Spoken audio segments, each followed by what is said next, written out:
Hello guys, ये भी एक इंडक्शन है। इसमें हल्का हल्का लाइन आपको दिख रहा होगा यहाँ, लेकिन ये चालू नहीं होगा क्योंकि इसमें यहाँ पर एक 10 ओम्स का रेजिस्टेंस कटा हुआ है।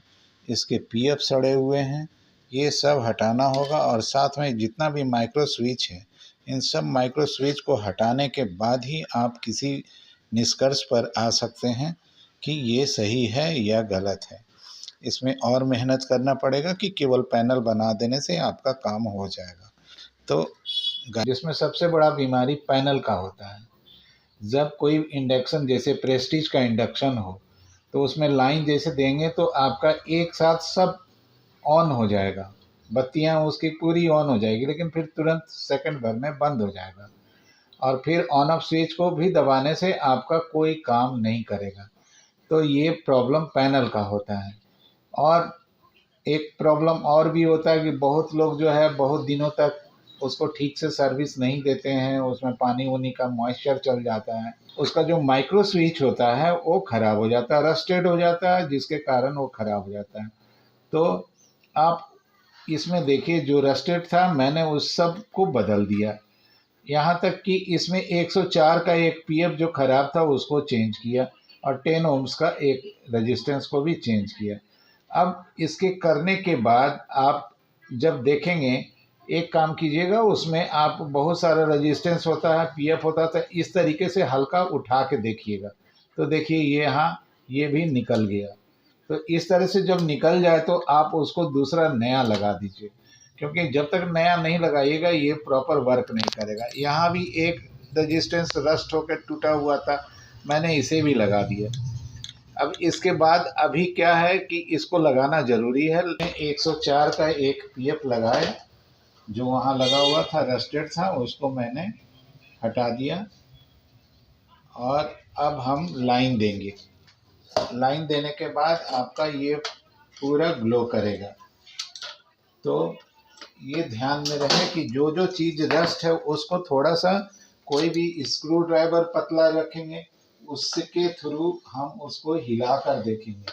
अगर वो रस्टेड होगा तो फट से टूट जाएगा। देखिए अब यहाँ पर डिस्प्ले मेरा बिल्कुल सही दिखा रहा है। अगर हम यहाँ पर ऑन पर डालेंगे तो ये देखिए 1300 दिया, और E0 इसलिए दिया क्योंकि इसके ऊपर कोई बर्तन नहीं है। अब बर्तन अगर हम रखेंगे तो हमने इस इंडक्शन कुकटॉप में क्या देखा कि E0 जो है हट नहीं रहा था बर्तन देने के बाद भी। तो देखिए अभी तो हम बना चुके हैं इसलिए ये चालू हो जाएगा। तो कहाँ खराब हुआ था उसे भी मैं आपको दिखलाता हूँ। तो गाइस इतना जान लीजिए, जिसका भी पुराना इंडक्शन आपके पास बनने आता है तो उसमें अगर माइक्रो स्विच में रस्ट देख लिए हैं तो आप समझ जाइएगा कि इसमें भी रस्टेड होगा, क्योंकि ये भी उसी जगह पर था और ये भी दोनों एक ही जगह पर था।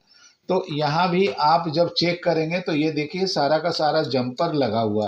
तो ऐसा ही एक जंपर यहाँ पर पूरा जंग लगा हुआ था और इसको भी हमने जब जैसे छुआ तो ये भी टूट गया। तो इसके टूटने के कारण यहाँ पर E0 आ रहा था। तो E0 ख़त्म तब हुआ जब हमने इसको जंपर मार दिया। तो E0 का बीमारी आपको दो कारण से हो सकता है। पहला, पैनल का ऑन ऑफ स्विच के ख़राब होने से होगा। दूसरा, आपका ये जो 501 का प्रीसेट है उसके ख़राब होने से होगा। और तीसरी बात कि अगर आपके किट में कोई ड्राई सोल्ड हो या फिर कोई जंपर कटा हुआ हो तो जाकर ऐसा E0 का बीमारी आएगा। तो E0 बीमारी हम 3-4 जगह चेक करके दूर करते हैं।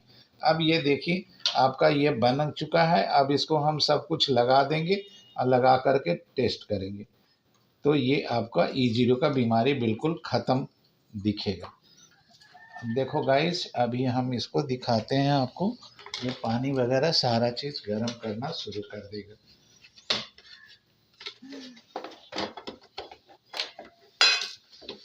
गाइस यहाँ हमने ऑन किया और ये देखिए अब ये खड़ा हो गया।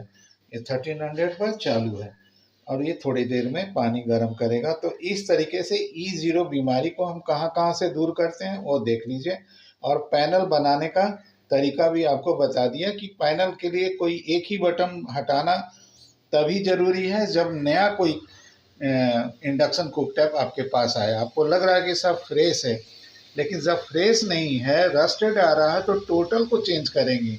उसमें 12 लगा हो तो 12, 10 लगा हो तो 10, 6 लगा हो तो 6, लेकिन टोटल को हटाएंगे, तब जाकर आपका कोई भी इंडक्शन कुकटॉप बन के तैयार होगा। तो गाइस, मेरा वीडियो देखने के लिए धन्यवाद। लाइक करना और सब्सक्राइब भी करना।